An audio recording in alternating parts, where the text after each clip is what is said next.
Hello students, आज हम बात करने वाले हैं प्रेजेंटेशन ऑफ डाटा के बारे में। पिछली वीडियो में हमने बात की थी कलेक्शन ऑफ डाटा के बारे में from your chapter statistics. Okay, now presentation of data, what is a presentation of data, इसका मीनिंग क्या है और किस तरीके से ये हमारे पास बेनिफिट करता है हमें, इसके यूजेस क्या क्या है। ठीक है, मान लीजिए आपके पास 15 स्टूडेंट्स के मार्क्स हैं, 10 स्टूडेंट्स के मान लेते हैं, आपके पास 10 स्टूडेंट्स के मार्क्स हैं।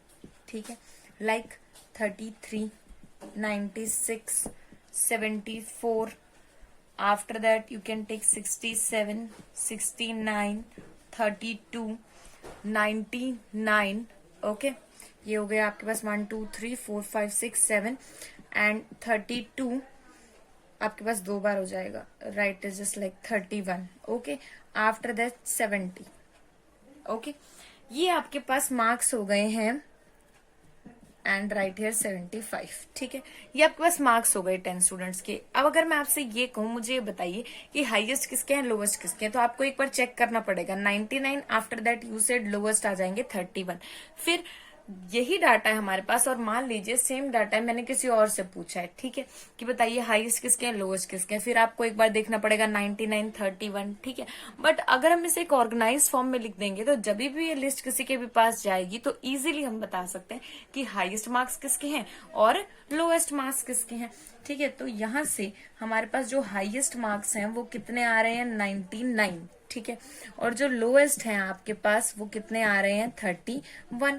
बट इसे एक ऑर्गेनाइज्ड फॉर्म में भी रखा जा सकता है। ऑर्गेनाइज्ड फॉर्म में रखने के लिए हम इसे क्या करेंगे, एक मीनिंगफुल वे में रखने के लिए सबसे पहले या तो आप असेंडिंग में लिखिए या डिसेंडिंग में लिखिए, वो मर्जी आपकी है।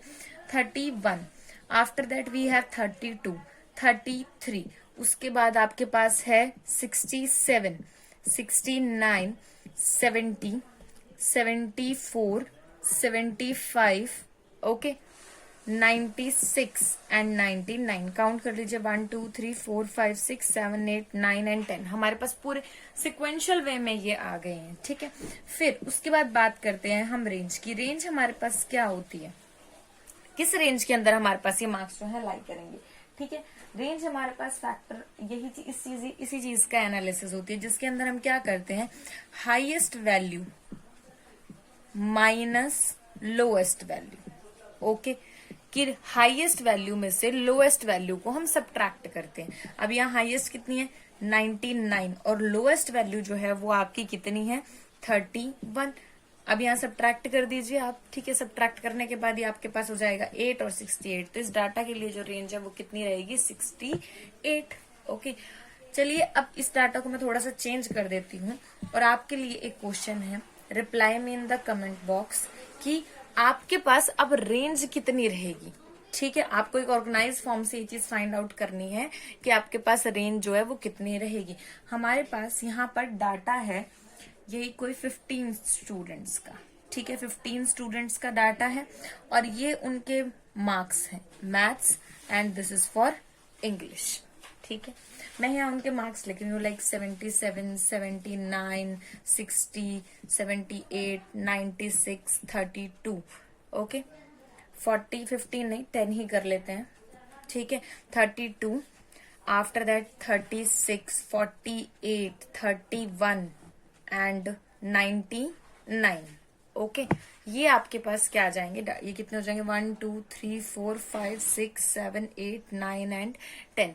ठीक है, जो आपके पास लास्ट वैल्यू आई है दैट इज योर 99. ये आपकी 99 है। उसके बाद इंग्लिश के हैं आपके पास, इंग्लिश के मान लीजिए 68, 72, 93, 96, हेयर इज 33, 30, 92.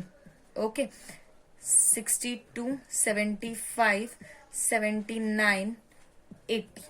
ठीक है, ये आपके पास 1 2 3 4 5 6 7 8 9 10. ठीक है, आपको मुझे क्या बताना है, विच सब्जेक्ट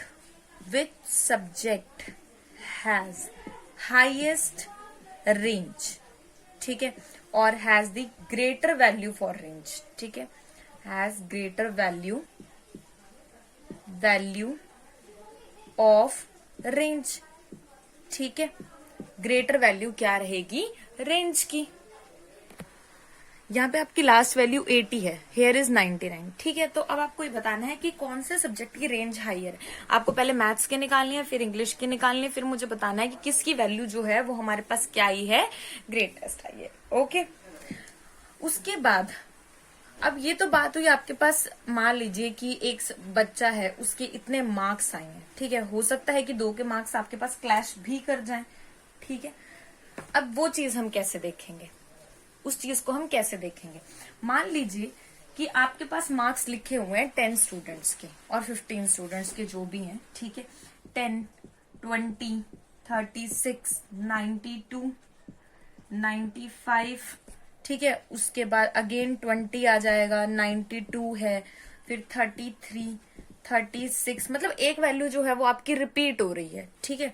1 2 3 4 5 6 7 8 9 एंड 10 में आप एक और ले लीजिए, ये लीजिए, ठीक है। अब इस तरीके के डाटा को हम किस तरीके से लिखते हैं, अब हम यहाँ पे लिखेंगे मार्क्स, ओके, और यहाँ लिखेंगे नंबर ऑफ स्टूडेंट्स, कितने ऐसे स्टूडेंट्स हैं जिनके वो मार्क्स हमारे पास आए हैं, ठीक है। 10, अब देखिए 10 कितने के, 1 एंड 2, वी राइट हियर 2। उसके बाद हमने यहाँ लिखा 20, 20 कितने के, 1 एंड 2, राइट हियर 2। 36, 36 है हमारे पास, 1 2, ठीक है। आप सिक्वेंशियल वे में लिखिए इसको, 33 लिखिए पहले, यहाँ आ जाएगा आपके पास 1, 36 के आ जाएंगे आपके पास 2। आफ्टर दैट वी हैव 92, 92 के हैं आपके पास 2, ठीक है। और उसके बाद 95, 95 का है आपके पास 1, ठीक है। अब जो ये हमने मार्क्स लिखे हैं, 95 का आपके पास 1 है, ठीक है। इनका टोटल, इन सब का टोटल हमारे पास क्या आना चाहिए, जितने हमारे पास ये स्टूडेंट्स हैं, ठीक है। अब यहाँ पे हमारे पास ये कितने 10 स्टूडेंट्स हैं, यहाँ देखिए 2 and 2 4 5 6 7 8 9 एंड 10, तो ये जो टोटल है ये हमारे पास आ गया 10। अब मुझसे कोई पूछ ले कि 20 कितने के आए हैं, तो हम इजीली बोल सकते हैं कि 2 स्टूडेंट्स के आए हैं, ठीक है। 95 एक स्टूडेंट के हैं। कोई हाईएस्ट भी पूछे तो मुझे डायरेक्टली क्या करना है, सिर्फ इस 1 स्टूडेंट को देखना है ये कौन सा है, ठीक है। तो इस तरीके से हम इन वैल्यू को रिप्रेजेंट कर सकते हैं। आफ्टर दैट अब बात करते हैं इंटरवल्स की। अब डाटा जरूरी नहीं है कि इसी फॉर्म का हो आपके पास हमेशा, कि हम 96 या 92 लिखें, और डाटा को मान लीजिए आपको क्या करना है, शॉर्ट भी करना है, ठीक है। तो उसके बारे में भी बात कर लेते हैं। लाइक आपके पास है, ठीक है, मान लीजिए यहाँ पर आपके पास है 50 स्टूडेंट्स का डाटा, कितने 50 स्टूडेंट्स। अब 50 स्टूडेंट्स के डाटा में बहुत सारे मार्क्स होंगे, ठीक है।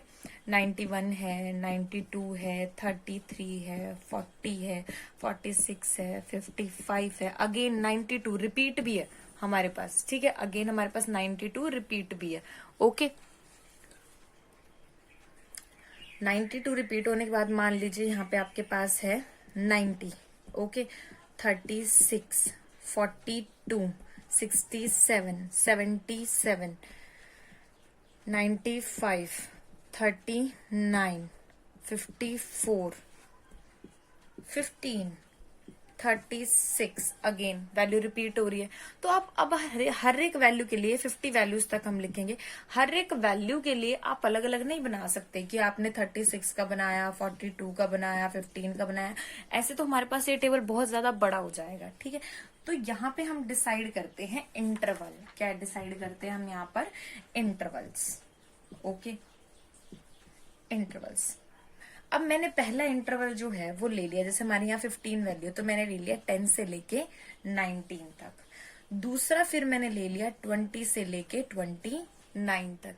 नेक्स्ट 29 से लेके आपके पास 30 से लेके 39 तक। आफ्टर दैट 40 से लेके 49 तक। इस तरीके से इंटरवल डिसाइड किया। और यहाँ हमने क्या लिखा, 10 से लेके 29 के बीच में जितने भी नंबर्स आ रहे हैं वो हम यहाँ लिख देंगे। जैसे अभी तक 15 था हमारे पास, तो मैंने 1 लिख दिया। 20 से 29 के बीच में है, कोई नहीं है। 30 से 39 के बीच में 33 है। उसके बाद हमारे पास वैल्यू 30 और 39 हमारे पास इंक्लूड है, यहाँ 36 है। After that we have 39, 36। तो अभी तक जैसे मेरे पास यहाँ 4 वैल्यूज थी। इस तरीके से आपको इन्हें लिखना है। अब जितनी हमारे पास क्या होती है, ये चीज होती है, इसे हम कहते हैं फ्रीक्वेंसी। पिछली टेबल में भी यही होता है, जितने हमारे पास नंबर ऑफ स्टूडेंट्स यहाँ आएंगे उसे हम कहते हैं फ्रीक्वेंसी। फ्रीक्वेंसी का मीनिंग क्या होता है? फ्रीक्वेंसी जनरली जब आप साइंस में काउंट करते हो, ठीक है, तो आपके पास क्या होता है कि आपने 1 मिनट या 1 सेकंड के अंदर ये देखते हो कि कितनी बार वो जो चीज है वो कितनी बार फ्लक्चुएट हो रही है, ऑसिलेट हो रही है, टर्न हो रही है। Same is here. हम यहाँ पे क्या देख रहे हैं? बस टाइमिंग का नहीं है, बस हम यहाँ देख रहे हैं कि इस इंटरवल में वो स्टूडेंट्स जो हैं कितने हैं, ठीक है, या फिर इस मार्क्स वाले कितने नंबर्स हमारे पास हैं, ठीक है। तो जो नंबर्स ऑफ होती है वो हमारी फ्रीक्वेंसी होती है, ठीक है। इट इज डिपेंड कि वो टाइम पे डिपेंड है, मार्क्स पे डिपेंड है, आपके इंटरवल पे डिपेंड है, ठीक है। तो ये हमारे पास क्या आ जाती है? आपकी फ्रीक्वेंसी। ओके, हम करते क्यों हैं? इसका बेनिफिट क्या है? It is easy. देखिए, आपको भी अगर एक सॉर्टेड लिस्ट मिलेगी तो आपके लिए बहुत इजी हो जाता है कैलकुलेट करना, ठीक है। अदरवाइज आपकी मिस्टेक्स के चांस जो है वो बहुत ज्यादा रहते हैं, और इसके अंदर हम बहुत ज्यादा डाटा यूज करते हैं, ठीक है। जैसे मैंने आपको पिछली बार भी एग्जांपल दिया था, आपकी जो शेयर मार्केट होती है, बहुत सारे लोग होते हैं जो उसके अंदर इन्वेस्ट करते हैं, ठीक है, शेयर लेते हैं। तो वहां पे क्या होता है कि एक डाटा है, कंप्यूटराइज डाटा, उसे सॉर्टेड रखा जाता है। सॉर्टेड में वो बहुत ईजी हो जाता है कैलकुलेट करना, हाईएस्ट के लिए, लोएस्ट के लिए। ओके, आफ्टर दैट बात करते हैं टेलीमार्क्स की, कि टेलीमार्क्स हमारे पास क्या होता है और इंटरवल एक्चुअली क्या होता है, ठीक है। इंटरवल, अब मैंने यहाँ पे आपके पास एक इंटरवल लिया था 20 से लेके 29, ठीक है। इसे बोला जाता है क्लास इंटरवल। हर किसी डाटा के लिए हम इसे क्लास इंटरवल ही कहेंगे। यहाँ पे जो लोएस्ट वैल्यू है वो है आपकी 20, और जो हाईएस्ट वैल्यू है वो है आपकी 29। ओके, लोएस्ट हाईएस्ट ये आपकी डाटा की वैल्यूज है, ठीक है, फ्रीक्वेंसी की नहीं। ये आपकी क्लास इंटरवल में लोएस्ट और हाईएस्ट, ठीक है। लोएस्ट क्लास लिमिट, ये लिमिट है, यानी इससे बाहर वाली चीज आप इसके अंदर नहीं लिख सकते। और ये आपने क्या किया? अपर और लोअर को डिसाइड कर दिया, 20 to 29, ठीक है। अब क्लास इंटरवल के बाद हम विड्थ भी बोलते हैं। यहाँ पे विड्थ अगर मैं देखूं तो 29 माइनस 20, ये अब आपके पास आ जाएगी कितनी? 9। ये आपके पास कितनी आ जाएगी? 9। तो ये हमारे पास होती है विड्थ, और ये हमारे हमेशा हर एक इंटरवल के लिए, जो भी इंटरवल्स आप लिखते हैं उसमें क्या होनी चाहिए? सेम होनी चाहिए, डिफरेंट नहीं हुई। आपने एक लिख दिया 20 से 29, ठीक है, दूसरा आपने लिख दिया 29 के बाद 30, 30 से लिख दिया 40, वहां आपकी 10 हो गई। That is not possible. ये क्या होनी चाहिए? सेम होनी चाहिए आपकी विड्थ। जब आप क्वेश्चन करेंगे तो आपको ये चीज बिल्कुल क्लियर हो जाएगी, ठीक है। उसके बाद एक चीज और बताती हूँ, टेलीमार्क्स। टेलीमार्क्स आपने पहले भी शायद 8th क्लास में किए हुए हैं। टेलीमार्क्स में क्या होता है कि कई बार फ्रीक्वेंसी गिवन नहीं होती, आपको वही चीज गिवन होती है, और टेलीमार्क्स से आपको ये पता लगाना होता है कि फ्रीक्वेंसी एक्चुअली में है कितनी। मान लीजिए ये आपकी फ्रीक्वेंसी और ये आपके टेलीमार्क्स है, ठीक है। इसके बिहाफ पे इसे बनाया जाता है। 1 के लिए 1, 2 के लिए हम 2 इस तरीके से लिखेंगे, 3। It is just simply a language for the chapter. 4 के लिए हम लिखेंगे 1 2 3 4, और 5 के लिए 1 2 3 4 5। ओके, आपके पास जो ये डायरेक्शन है कट की, ये इसी डायरेक्शन में होनी चाहिए। 6 की बात करूंगी तो 5 + 1 आपका 6 होता है, तो हमने लिखा 5 and +1, here is your 6। After that 7, तो आप ऐसे मत कीजिएगा 6 से तो मैम हम 2 + 3 भी तो लिख सकते हैं, बट हम इसका यूज नहीं कर सकते हैं। देखिए, अगर आप इन दोनों को एक साथ लिखेंगे तो हमारे पास 5 लेग्स अलग से आ जाएंगे, और हमारा 5 की रिप्रेजेंटेशन तो ये होती है, ठीक है। तो 7 के लिए जाएगा 1 2 3 4 5 6 एंड 7। ओके, 8 की बात करते हैं, 1 2 3 4 5 6 7 8, ये आपका क्या आ जाएगा? 8। तो इस तरीके से आप क्या कर सकते हैं? डिफरेंट डिफरेंट नंबर्स को रिप्रेजेंट कर सकते हैं, ठीक है। ये करने के बाद एक और डाटा हमारे पास बच गया है, ठीक है। अब हमने मार्क्स की बात की। जनरली आपके मार्क्स का तो चलिए राउंड ऑफ भी कर दिया जाता है, 33 है तो 33.5 है, ठीक है। तो हम उसे क्या कर देते हैं? 34 कर देते हैं। अब कई बार डाटा ऐसा होता है कि वो पॉइंट्स में आता है, ठीक है, पॉइंट्स में आपका डाटा आता है, आपको बहुत सारे नंबर दे दिए, आपको बोला इनकी डेसिमल फॉर्म निकालो। हो सकता है कि नंबर पूरा पूरा कंप्लीटली डिवाइड हो जाए, लेकिन ये भी तो हो सकता है कि आपका जो नंबर है वो कंप्लीटली डिवाइड ना हो, पॉइंट्स में आए। तो रेंज भी हमें क्या करनी होती है, पॉइंट्स के अकॉर्डिंग रखनी होती है। वो हम कैसे रखेंगे, आपके बुक में भी एग्जाम्पल है, दैट इज फॉर वेट। अब किसी का वेट जरूरी नहीं है कि पूरा का पूरा आपका 35 हो सकता है 35.5 भी हो। ठीक है, डाटा गिवन है 31 to 35, 36 to 40, 41 to 45, 46 to 50, 51 to 55, 56 to 60 like this. ठीक है, ये आप देख लीजिएगा, इस तरीके से डाटा गिवन है। यहाँ आपकी फ्रीक्वेंसी, और हम ये भी कह सकते हैं कि जो नंबर ऑफ स्टूडेंट्स हैं वो गिवन है।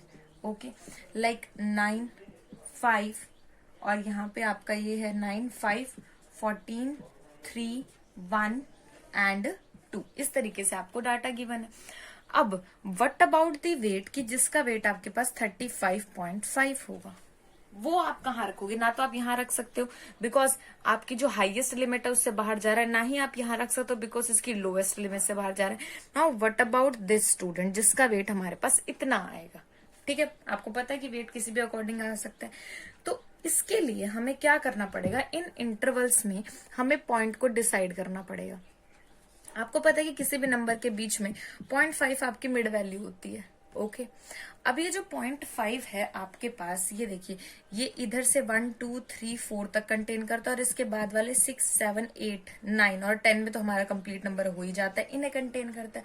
तो अगर मैं इस चीज को ऐड और सब्ट्रैक्ट कर दूं तो हमारा काम हो जाएगा। अब इसे निकालते कैसे हैं, अब इसकी बात करते हैं, हाउ टू फाइंड इट, किस तरीके से इसे निकाला जाता है। हम क्लास कंसीडर करते हैं, आपकी जो फर्स्ट क्लास है वो है 31 to 35, ठीक है, और उसके बाद जो क्लास है वो है 36 to 40। तो इसकी तो हाईएस्ट लिमिट, इसकी हाईएस्ट लिमिट आप समझ रहे हैं, और इसकी लोएस्ट लिमिट। ठीक है, तो लोएस्ट ऑफ सेकंड, ठीक है, minus highest of second. Okay, and हमें क्या करना होता है, उस डिफरेंस का हाफ करना होता है, divide by 2। Okay, divide by 2। अब इसकी जो हमारे पास लोएस्ट है वो कितनी है, 36, तो डिफरेंस में यहां लिख रही हूं, वो है आपके पास 36, माइनस जो इसकी हमारे पास लोएस्ट है वो कितनी है, 35, ये हो गई 35, डिवाइड बाय 2, इट मीन्स 1/2, और ये हो जाएगा आपका 0.5। ठीक है, तो 0.5 वो नंबर है जो हम हर जगह ऐड और सब्ट्रैक्ट करेंगे। अब करेंगे किस तरीके से, आपका फर्स्ट इंटरवल लेते हैं। पहले आपका इंटरवल था ये, ठीक है, एक बार इसको रब कर देते हैं। जो पहले आपका इंटरवल था वो क्या था, ये, यानी कि 31 से 35 तक। ओके, अब हमें क्या करना है, यहां पर सब्ट्रैक्ट करना है लोएस्ट में।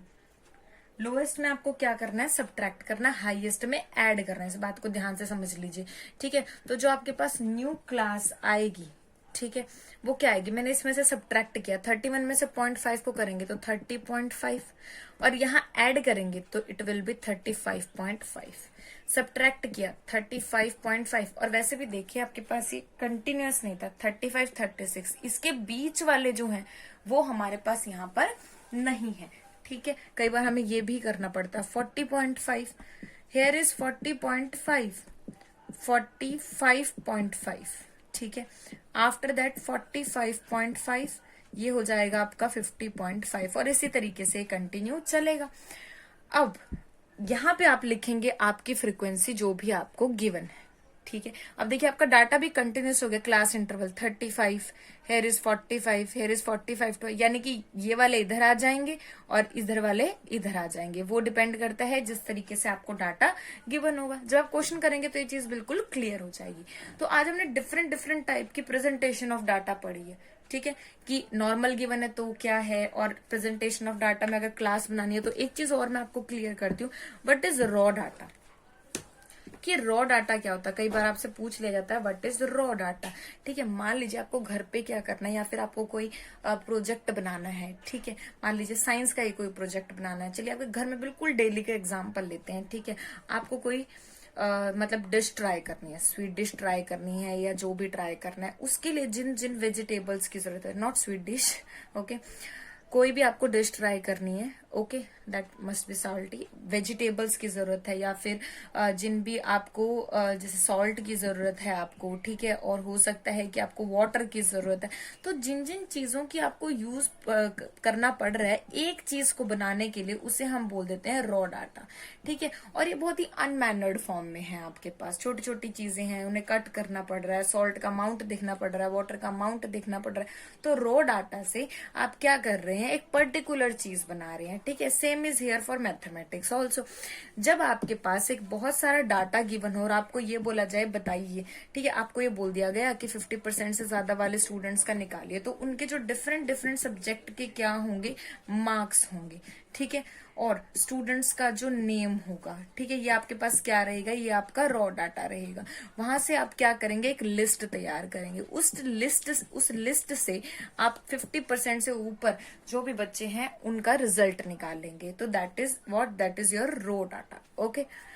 तो इस तरीके से हम क्या करते हैं, डाटा की प्रेजेंटेशन करते हैं। In the next video we will talk about your exercise question. Thank you so much.